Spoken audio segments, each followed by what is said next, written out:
पहला प्रश्न है कि संरचनात्मक प्रकारात्मक उत्पागमन के अनुसार एक राजनीतिक व्यवस्था कितने प्रकार के कार्यों को करती है?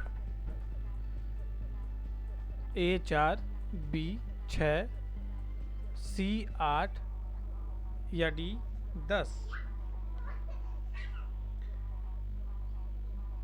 अगर हम देखें तो आमंड एवं पावेल की संरचनात्मक प्रकारात्मक उपागमन के अनुसार एक राजनीतिक व्यवस्था के 4 आगत यानी इनपुट कार्य होते हैं। ठीक है, पहला होता है इसमें राजनीतिक समाजीकरण एवं भर्ती, दूसरा है हित अभिव्यक्तिकरण, सी तीसरा है हित समूहन और चौथा है राजनीतिक संरचना।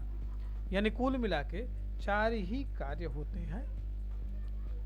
तो इसका सही उत्तर है ए यानी 4।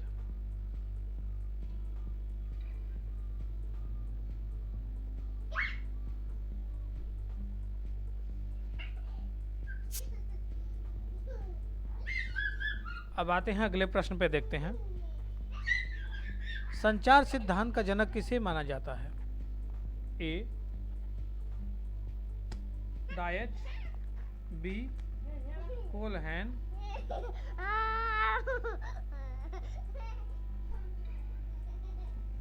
सी रॉबर्ट वीनर या डी बर्टन।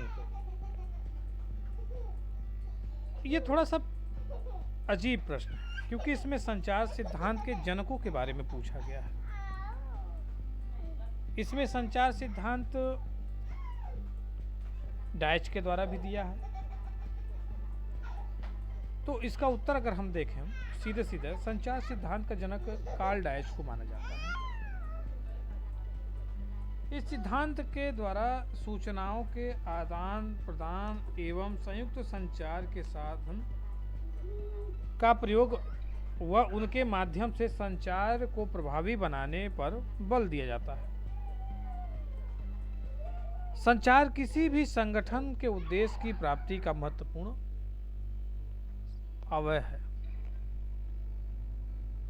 अगला प्रश्न है, अगर हम देखें तो दी नर्वस गवर्नमेंट नामक ग्रंथ की रचना किसने की? 4 ऑप्शन है, winner, Karl Deutsche, Karl Marx या रिचर्ड मैरिट। अगर हम इसमें ध्यान से देखें तो दी नर्वस ऑफ गवर्नमेंट जो ग्रंथ है, इसकी रचना the nerves of government model of political communication and control 1963 संचार सिद्धांत के प्रतिपादक कार्ल डायच द्वारा लिखी गई पुस्तक है। आमंड और वर्बा द्वारा वर्गीकृत राजनीतिक संस्कृति में निम्नलिखित में से क्या सम्मिलित नहीं है?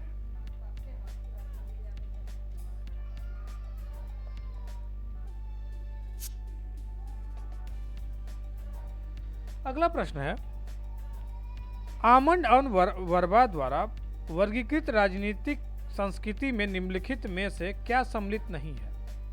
ए संकुचित राजनीतिक संस्कृति, बी प्रजा प्रभावी राजनीतिक संस्कृति, सी संवैधानिक राजनीतिक संस्कृति व डी सहभागी राजनीतिक संस्कृति। अगर इसमें हमने देखें कि आमंड एवं वर्बा द्वारा वर्गीकृत राजनीतिक संस्कृति में से क्या सम्मिलित नहीं है, यानी एक नहीं है उसमें से या कुछ नहीं है।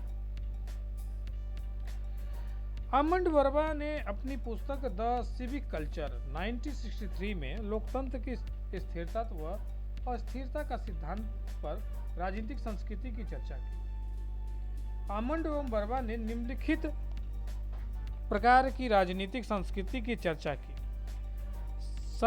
पहला संकुचित राजनीति यानी अफ्रीकन प्रदेश में, प्रभावी राजनीति संस्कृति यानी तत्कालीन साम्यवादी देश में, और तीसरा है सहभागी राजनीति संस्कृति यानी यूरोप व अमेरिका के राष्ट्रों में। ठीक है, तो सी इसमें गलत है, उन्होंने संवैधानिक राजनीतिक संस्कृति का प्रतिपादन नहीं किया। अगला प्रश्न अगर हम देखें तो बड़ा अजीब किस्म का है। उसमें कहा गया है कि किसने न्याय के आधारिकता के सिद्धांत का प्रतिपादन किया है। A John Rawls, B Robert Nozick, C Michael ओसाक्ट या डी माइकल वाल्जर। अगर ध्यान से हम देखें इसमें न्याय के अधिकारिता सिद्धांत, तो इसका प्रतिपादन बी रॉबर्ट नॉजिक ने किया था। रॉबर्ट नॉजिक ने न्याय के अधिकारिता के सिद्धांत का प्रतिपादन 1974 में अपनी किताब एनार्की स्टेट एंड यूटोपिया में दिया।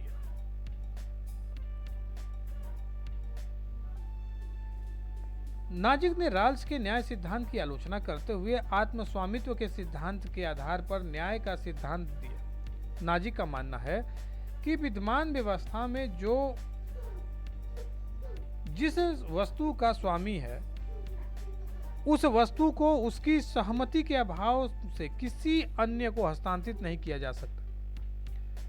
इस सिद्धांत को न्याय का हकदारी सिद्धांत भी कहते हैं। ठीक है, अगला प्रश्न है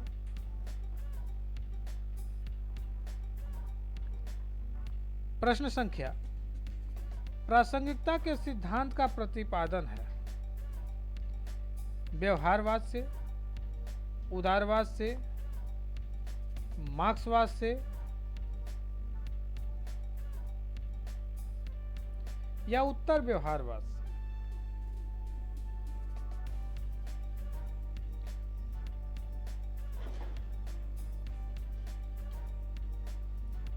अगर हम देखें तो प्रासंगिकता के सिद्धांत का संबंध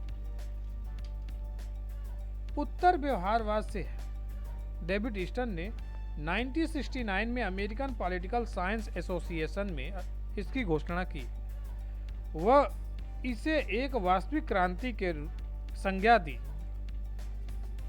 उत्तर व्यवहारवाद में व्यवहारवाद के गुणों यथा तथ्यों को बनाए रखते हुए मूल्यों के सामंजस्य व बल दिया। उत्तर व्यवहारवाद में प्रमुखता से प्रासंगिकता व क्रियानिष्ठता पर बल दिया।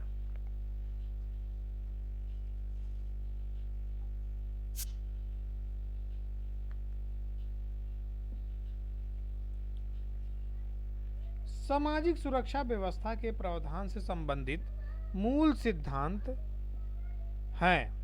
ए अहस्तक्षेप सिद्धांत, बी कल्याणकारी राज्य का सिद्धांत, सी बहुलवादी सिद्धांत और डी विकासवादी सिद्धांत।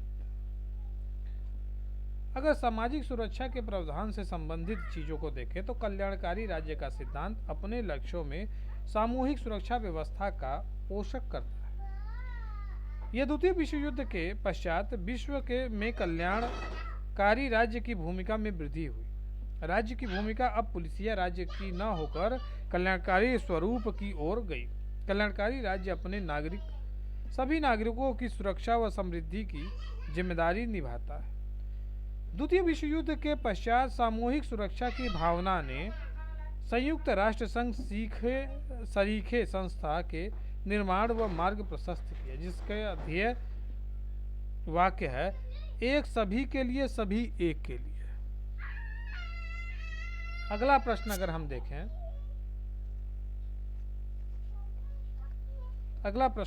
देखें तो किसने माना कि राजनीतिक मूल्यों का आधिकारिक निर्धारण है।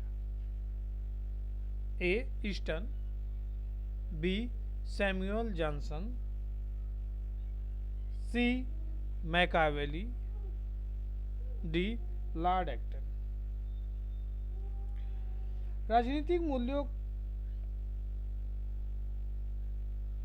मूल्यों का आधिकारिक निर्धारण है। डेविड ईस्टन ने राजनीतिक व्यवस्था का विश्लेषण करते हुए कहा कि राजनीतिक मूल्यों का आधिकारिक आवंटन है।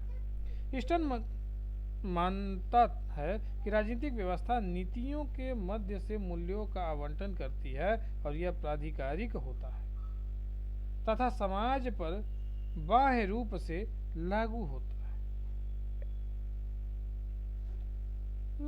है। अगला प्रश्न अगर हम देखें, तुलनात्मक राजनीति के परंपरागत उपागमन के सिद्धांत के अंतर्गत निम्नलिखित में से किसकी उपेक्षा की गई? सरकारों का अध्ययन, संस्थाओं का अध्ययन, संस्थाओं का तुलना, अनुभविक अन्वेषण।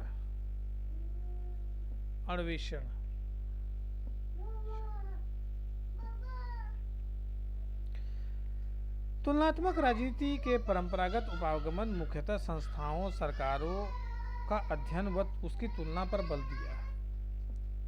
सामाजिक, आर्थिक और मनोवैज्ञानिक कारकों की उपेक्षा की गई।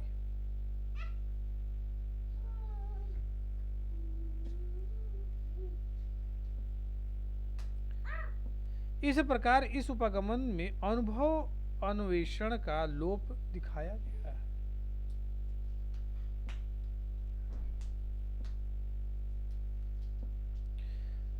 अगला प्रश्न है,